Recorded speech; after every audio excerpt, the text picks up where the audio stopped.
Hello, my name is Barbara Rickoff, and I'm a faculty member at DePaul University in Chicago, Illinois. My presentation today is entitled Principal Shadowing: Lessons from the Field. So my objectives are to provide an overview of a principal shadow study conducted pre-COVID with two of my colleagues at DePaul, share the development of some of the tools and materials we used with that project, and then present to you the idea of shadowing as a method to better understand the work of the principal, especially post-COVID. Then finally, some considerations for principal professional development and how we might think about new ways of supporting our principals.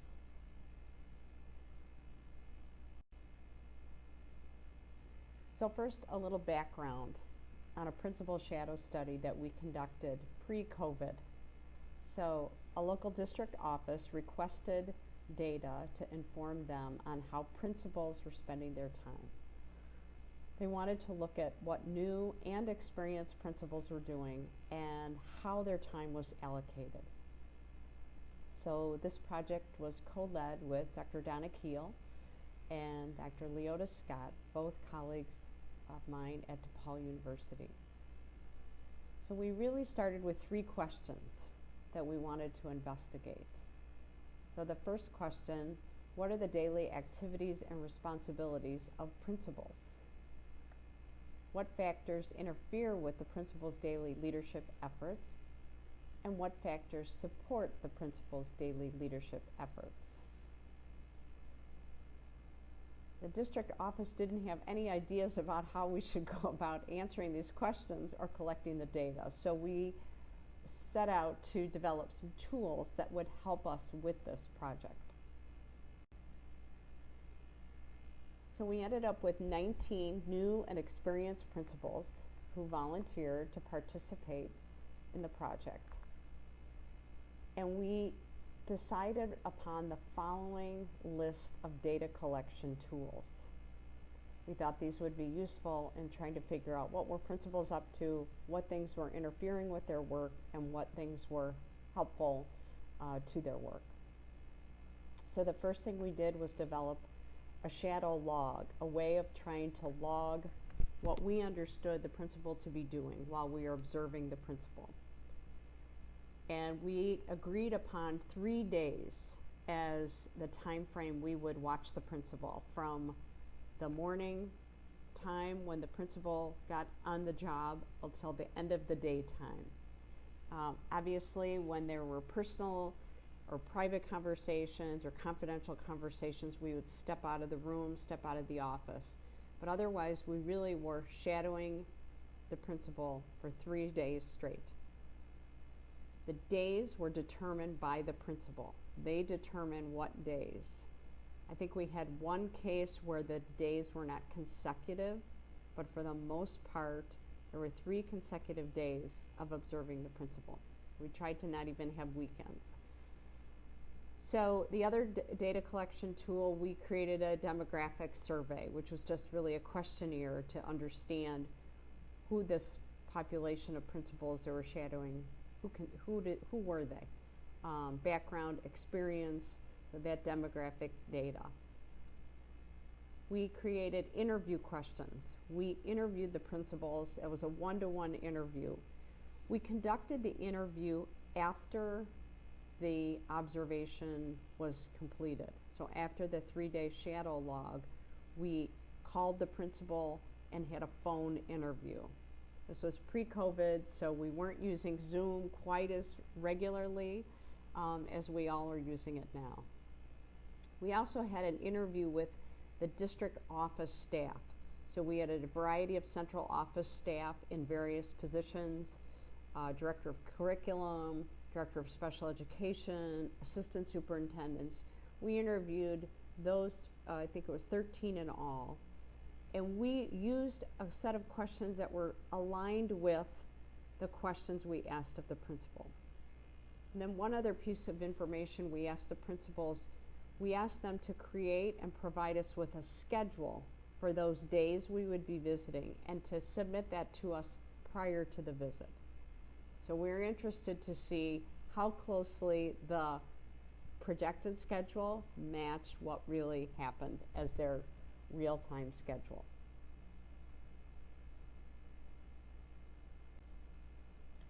So this is a sample of the shadow log that we used. And when we created the shadow log, we decided to align it to the 6 key areas of the principal role that were designated by this system. So we're working with a faith-based, religious-based system.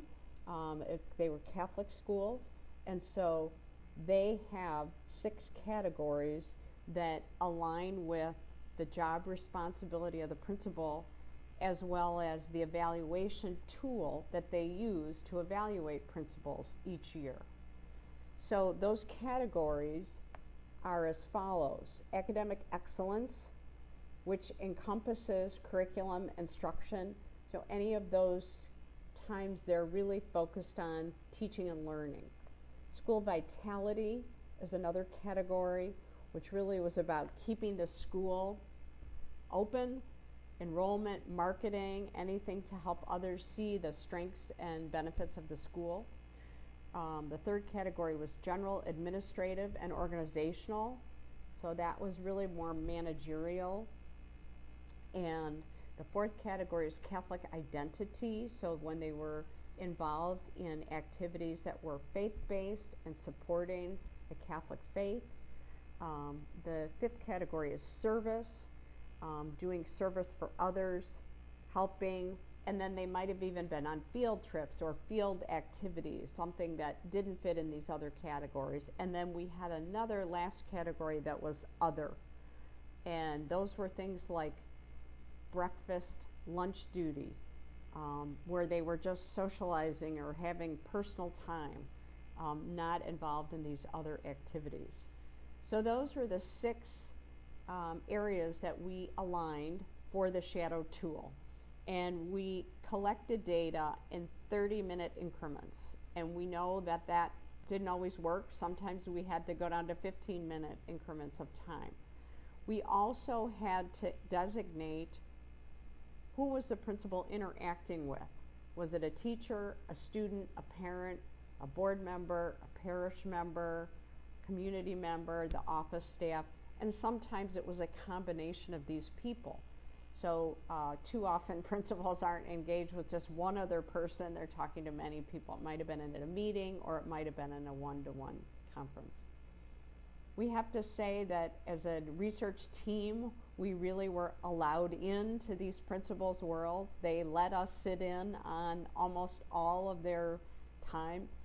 There were a few sensitive things that came up, and they would consult with us and ask, do you think this is something you should be putting in the log? And we assessed individual situations, the comfort level of the person they'd be meeting with or the situation, and then we made a determination. So we were really pleased with the amount of exposure to the principals' activities that we were allowed in. But once again, these principals volunteered to be part of this, and they were interested.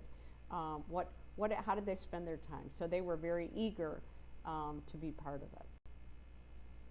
So here's a sample of the interview questions that we asked in that one-to-one interview, and that was by phone, and that was after the fact.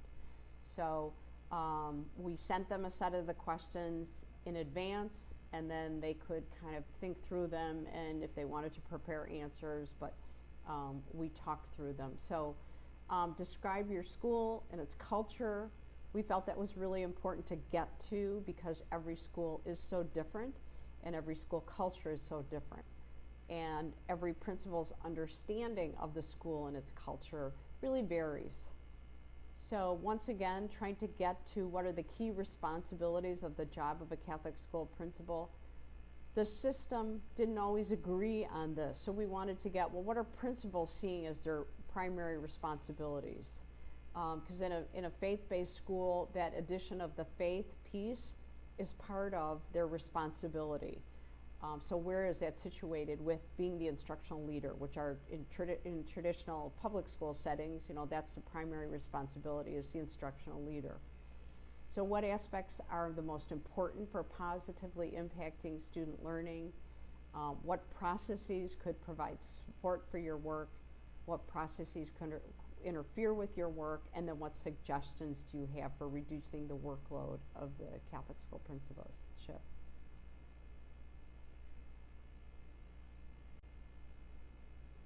So on this slide, there are basically two just snapshots of some of the results of the interviews, and then some of the variation in the shadow logs.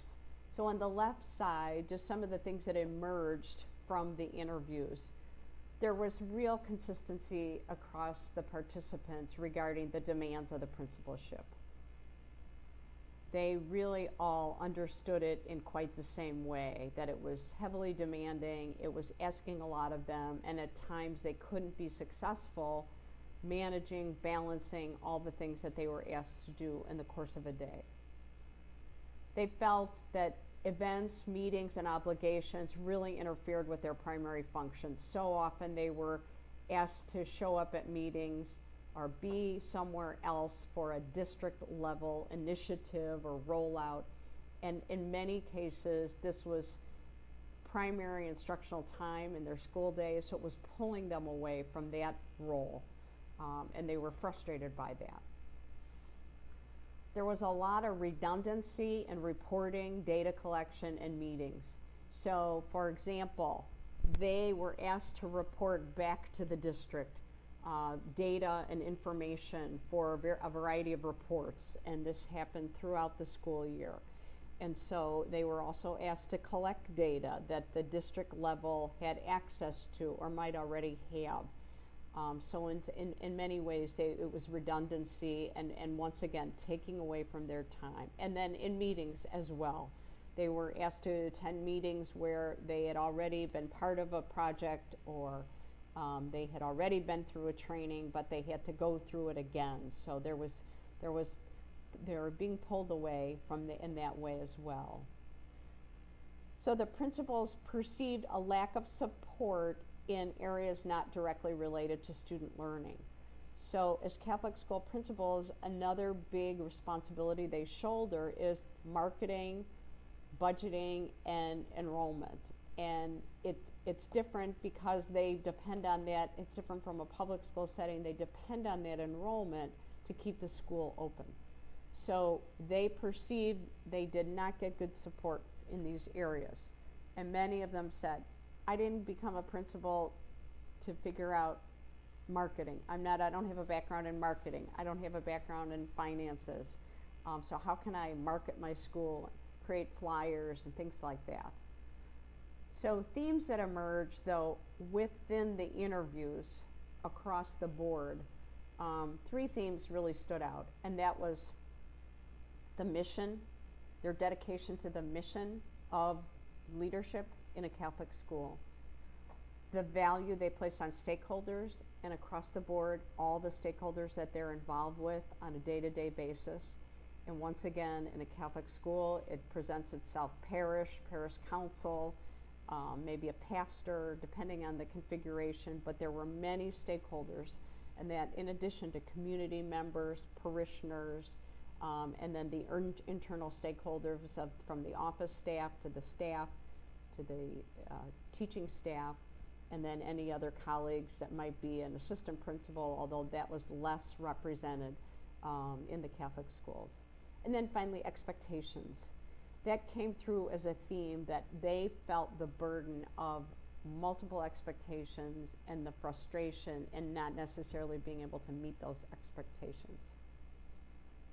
When we interviewed the district office staff, what came through there was different. They defined leadership as accountability. And they really saw the job of the principal not as the instructional leader, but as the manager of the school. So there was a real different view to the role of the leader and how they saw that. So on the right side, you'll see the shadow logs, and this is just one snapshot again of an average of their time, of those 19 principals. Daily activities, an average, an hour, 1.15 time spent on academic excellence, so that would be the instructional piece. 1.15 on school viability, general administrative, 2 hours spent on Catholic identity. So maybe they were attending Mass, leading prayer services, helping students prepare for sacramental preparation. So there was a variety of activities that fell under that heading. They were doing service above and beyond just their regular job duties, and then this other category.